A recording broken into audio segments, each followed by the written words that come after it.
இன்றே டவுன்லோட் செய்து உங்கள் ஃபேவரட் ஷோக்களை என்ஜாய் பண்ணுங்க.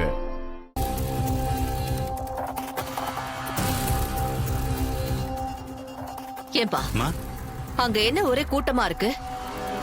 அங்க ஒரு சாமியார் இருக்காருமா. அவர் கொஞ்சம் வித்தியாசமான சாமியாரா இருக்காரு.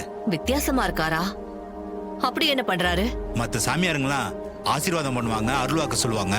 ஆனா இவரு வித்தியாசமா தகரம் இரும்பு மாதிரியான விஷயங்களை தங்கமா மாத்தி காட்டுறாராம். அதனால அவரை எல்லாரும் கோல்டு சாமியார்னே சொல்றாங்க. என்னது? தகரம் இரும்பு எல்லாம் தங்கமா மாத்துறாரா? அதிசயமா இருக்கே. அதிசயம் இல்ல, உண்மைதான். போய் பாருங்கம்மா. ஆண்டவா,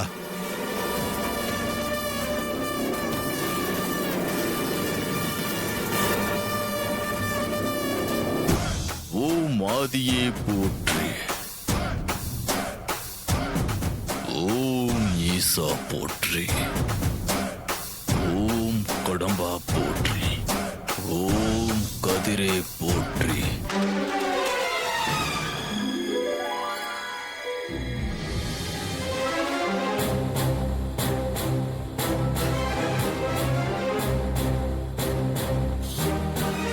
ஓம் நெறியே போற்றி, ஓம் சிவனே போற்றி,